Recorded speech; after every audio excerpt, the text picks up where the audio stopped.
Good morning, friends. Up till now, we have seen electric arc welding and electric arc welding processes. We are creating a temperature with the help of arc, correct? But now today we are going to see resistance welding. This can come under electric arc welding, or this can come under pressure welding also, because this resistance welding arc is going to be produced, but its intensity is less, as well as there will be a slight pressure over the plates, so that with the help of pressure and arc the material gets welded. The resistance welding is a process in which workpieces are welded due to combination of pressure applied to them and localized heat generated by high electric current flowing through the contact area of the weld. Heat is produced by current is sufficient for local melting of the workpiece at the point of contact and formation of a very small weld pool. Generally it is called as nugget in resistance welding. The molten metal is then solidifies under pressure and joins the pieces. The time of process and values of the pressure and flowing current required for the formation of reliable joint are determined by the dimensions of the electrode and the workpiece metal type. हे electrode आणि workpiece मेटलच्या कुठलं workpiece आपण welding करणार आहे त्या मेटलवरती किती current pass करायचा, किती प्रेशर अप्लाय करायचं, हे त्याची आपल्याला रिक्वायर्ड क्वालिटी काय आहे त्याच्या हिशोबाने आपल्याला हे व्यवस्थित कन्सिडरेशन करावं लागतं. An electric AC current up to 1000 degree 1 lakh ampere is supplied through a copper electrode connected to the secondary coil of the welding transformer. The following metals are welded with the help of resistance welding. Those are low carbon steel, aluminum alloys, medium carbon steel are the most common metals that can be joined with the help of resistance welding process.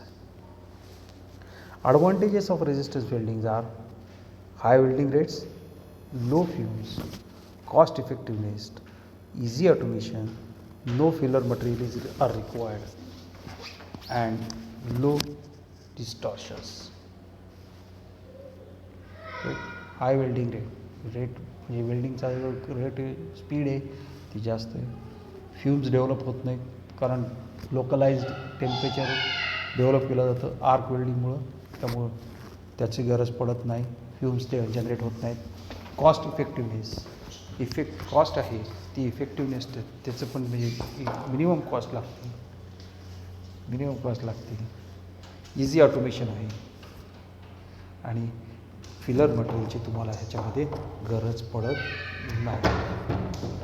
And low डिस्टॉर्शन्स, त्यामुळं localise hit असल्यामुळं बाकीच्या बॉडीला बाकीच्या मटेरियलला temperature मिळत नसल्यामुळं distortion पण सुद्धा खूप कमी असतं. जसे ॲडव्हान्टेजेस आहेत तसेच as well as disadvantages of resist welding. High equipment cost, low strength of the discontinuous welds, strength कमी आहे. पहिल्या याच्यामध्ये स्ट्रेंथ जास्त असते, याच्यामध्ये स्ट्रेंथ कमी आहे. Thickness of the welded is limited up to 6 mm. हे generally this resistance welding is going to be used for the sheet metal purpose. Resistance welding are used for joining vehicle body parts, fuel tanks, domestic radiators, pipes of gas oil and water pipelines, wire ends, turbine blades, railway tracks.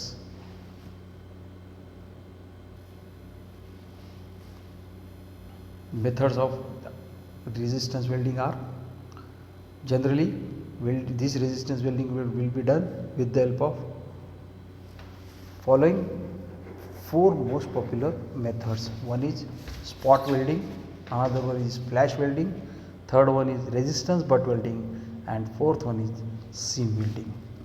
So we will go one by one with spot welding processes.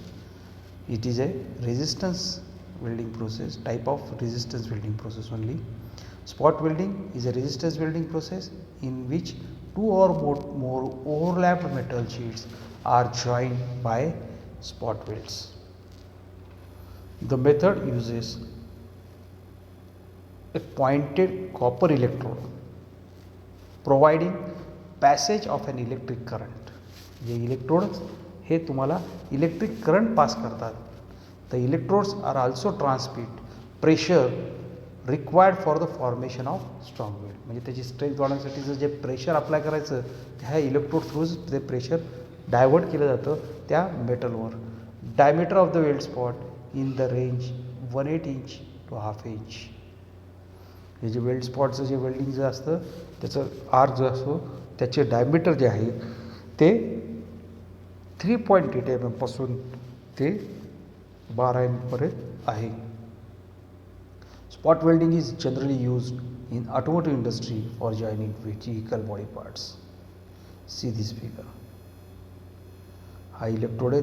या इलेक्ट्रोडला दाबलं, वरतून पण दाबलं, pressure पण दिले म्हणून ते arrow दाखवलेले आहेत आणि हे ॲरो दाखवलेल्याच परत एक स्पॉट वेल्डिंग त्याला इलेक्ट्रिक सप्लाय पण दिलं आहे आणि मध्येच बघा सेंटरला फक्त आर्क प्रोड्यूस झालेला आहे हाय करंटमुळं. करंट खूप असतो आणि लोकलाइज असतो त्यामुळे ते शीटमध्ये ती शीटचं डिस्टॉर्शन पण होणार नाही. हे सगळ्यात महत्त्वाचं ॲडव्हान्टेज आहे. तर शीट म्हटल्यानंतर त्याची थोडं जर टेम्परेचर वाढलं तर ते बेंड वगैरे होण्याची शक्यता असते पण ह्याच्यामुळे ते होणार नाही. Flash welding. Flash welding is a resistance welding process in which ends of the rods are heated and fused by an arc stuck between them and then forged, producing a weld. Ends of the rods tubes are heated and fused by an arc struck between them and then forged, brought into contact under pressure, producing a weld. The welded parts are held in electrode clamps, one of which is stationary and second one is movable. हे जे welding केलेले जे pipe आहेत, दोन pipe एका जॉमध्ये धरलं, दुसऱ्या जॉमध्ये, हे जॉ म्हणजे nothing but it is one type of electrode only. हे दोन एकमेकांना इलेक्ट्रोड जेव्हा टच करतात एक स्पार्क तयार करून वेल्डिंग केलं जातं एंडला. Flash welding method permits fast joining of large and complex parts. Welded parts are often annealed for the improvement of toughness and weld. Steel, aluminum alloys, copper alloys, magnesium alloys, copper alloys and nickel alloys are welded with the help of flash welding.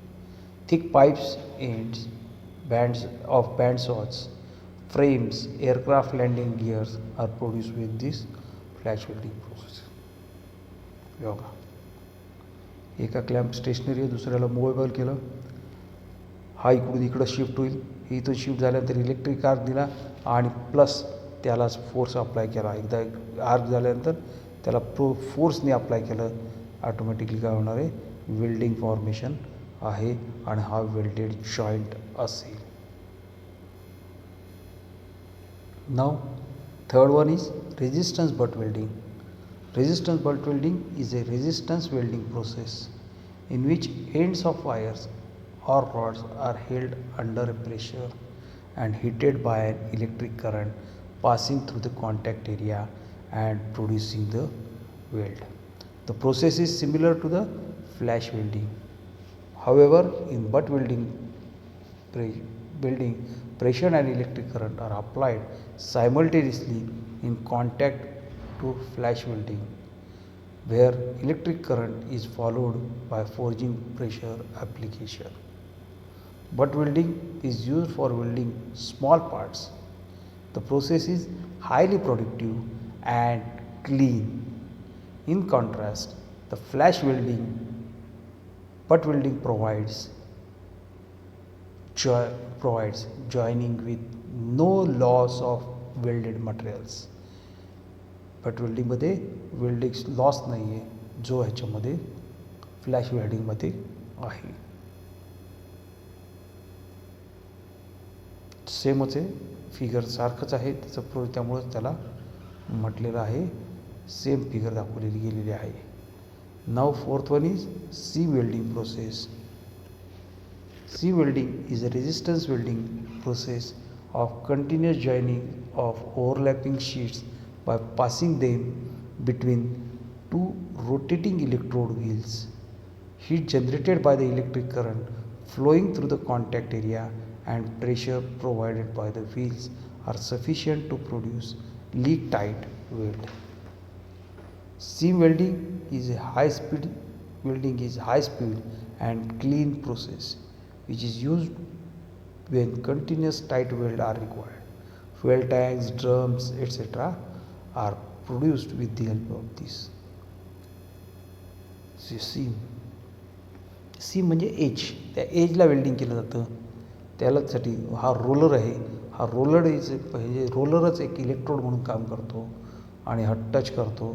ज्यावेळेला हा touching बंद जातानाच supply पण pass करतो plus pressure पण देतो. जसं rolling ऑपरेशनमध्ये pressure दिलं जातं तेवढं प्रेशर लागत नाही, पण छोटंसं कमी प्रेशर तिथं दिलं जातं. आणि ज्यावेळेला प्रेशर दिलं असतं सायमल्टेनियसली त्यातनं करंट पण पास होत असतो आणि करंट पास आणि हे सर्किट कंप्लीट झाल्यामुळं आर्क डेव्हलप होतो आणि तो आर्क जो आहे आपल्याला वापरला जातो कशासाठी तर तुमचं सीम एजेस वेल्डिंग करण्यासाठी त्याचा उपयोग होतो. These are the different arc welding processes. See what we have seen: electric arc welding process in which consumable electrode, non-consumable electrode. Consumable electrodes are metal SMAW, shielded metal arc welding, MIG welding, metal inert gas welding, plasma arc welding. No, it is not consumable electrode. So consumable electrode are submerged arc welding and submerged arc welding. and दुसरं जे होतं त्याची कन्झ्युमेबल नाही आहे, it is a कन्झ्युमेबल electrode, म्हणजे ज्याच्यामध्ये electrode तुम्हाला संपून जाणार आहे, काही वेळानंतर ते बदलत राहावं लागणार आहे. काही असतात नॉन कन्झ्युमेबल इलेक्ट्रोड, आणि ज्यावेळेला तुमचं इलेक्ट्रोड कन्झ्युम होतो तुम्हाला फेलर रॉडची गरज पडत नाही. पण ज्यावेळेला इलेक्ट्रोड कन्झ्युम होत नाही, ज्याच्यामध्ये कार्बन आर्क वेल्डिंग आहे, ज्याच्यामध्ये टंगस्टन आर्क वेल्डिंग आहे, जिथं प्लाझ्मा आर्क वेल्डिंग आहे, जिथं रेजिस्टन्स वेल्डिंग आहे, जिथं तुमचं पण इथं म्हणजे आता आपण रेजिस्टन्स वेल्डिंगला पण थोडंसं बाजूलाच असतो. पण ह्या तिन्हीमध्ये काय होतं, तुमचं इलेक्ट्रोड कन्झ्युम होत नाही. मग इलेक्ट्रोड कन्झ्युम झालं नाही तर बॉन्डिंग प्रॉपर करण्यासाठी we required a filler material which is going to be equal to the base material. जे काय तुमचं पॅरेंट मटेरियल, बेस मटेरियल म्हणण्यापेक्षा पॅरेंट मटेरियल जे आहे त्याच्यापासूनच ते फिलर मटेरियल असतं. करेक्ट. मग ते जे हे त्याच्यानंतर रेजिस्टन्स वेल्डिंगमध्ये पण आहे, इलेक्ट्रिक आर्कच प्रोड्यूस होतो. इलेक्ट्रिक आर्क पण ते नॉन कन्झ्युमेबल इलेक्ट्रोड आहे, पण तिथं फिलर रॉडची गरज पडत नाही, कारण we are going to apply a pressure. Due to which we do not require a filler material. So we have seen this plasma arc, submerged arc, MIG welding, TIG welding, SMAW, shielded metal arc, core CMAW, core metal arc.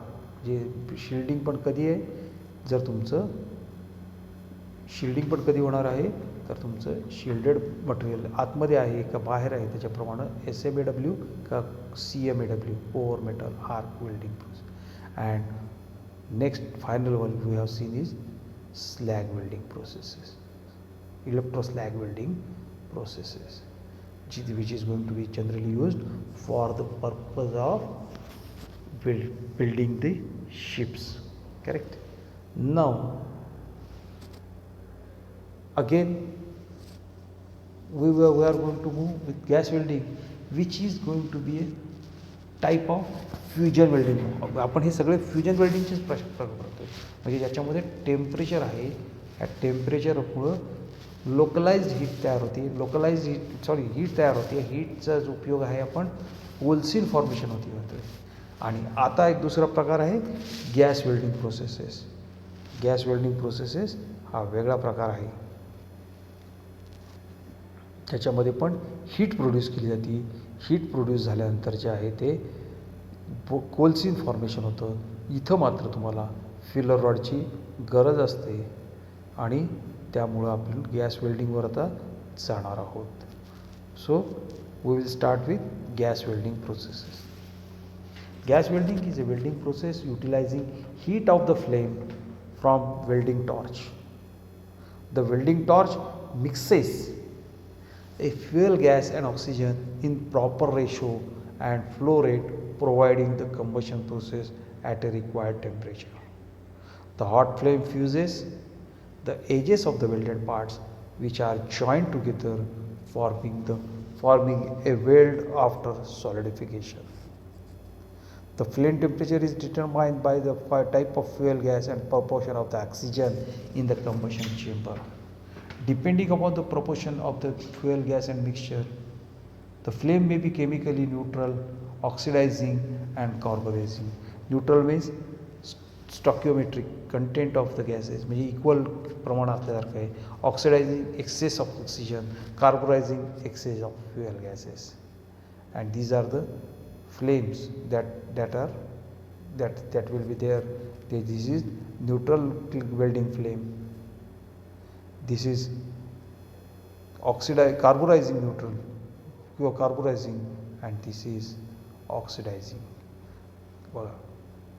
Outer envelope small and narrow, inner core pointed. कार्बोरायझिंग मध्ये ॲसिटिलिन feather तयार होतं, कारण ॲसिटिलिनचं percentage जास्त असतं. Blue envelope असतं. इथं कुठलं आहे outer envelope small and narrow असतं. इथं मात्र एक ब्ल्यू एनवलप असतो, ब्राईट अँड ल्युमिनस एक आणि इनर कोर असतो. आणि न्यूट्रलमध्ये जे आहे तुमचं साधी फ्लेम जशी असती तशीच, ज्याच्याने काही जो वेल्डिंगला पण वापरली जाणार नाही आणि कटिंगला पण वापरली जाणार नाही. Filler rod is used when an additional supply of metal to be welded is required. Shielding flux may be used if protection of weld pool is necessary. Most of the commercial metals may be welded by gas welding, excluding reactive metals, titanium, zirconium, and refractory metals. Gas welding equipments are fuel gas cylinder with pressure regulator, oxygen cylinder with pressure regulator, welding torch, blue oxygen hose, red fuel gas hose, trolley for the transportation of gas cylinders. Advantages of gas welding are versatile processes, low cost portable equipment, electricity supply is not required. These are the advantages. Disadvantages: high skill operator is required. Flame temperature is lower than in the arc welding. Fumes evolved by shielding of fluxes. Some metals cannot be welded. जे reactive and reflective आहे ते तुम्हाला ह्याच्यानी होत नाही. जसं gas welding आहे तसंच ऑक्सिॲसिटिलिन welding आहे. It is a type of welding. पण गॅस वेल्डिंगचाच प्रकार आहे ज्याच्यामध्ये ॲसिटिलिन हा गॅस जो आहे तो फ्युएल गॅस म्हणून वापरला जातो. O2 तर तिथं पण आहे, फक्त फ्युएल म्हटलं होतं तिथं ऑक्सिॲसिटिलिन म्हटलं जातं. ठीक आहे. तर त्याच्यामुळं जे आहे ते आपण त्याचं ऑक्सिॲसिटिलिनच्या बाबतीतलं पुढचं उद्यापासून ह्याच्याबद्दलचं आपण वाचायला किंवा समजून सांगायला सुरुवात करू. Okay, thank you. सो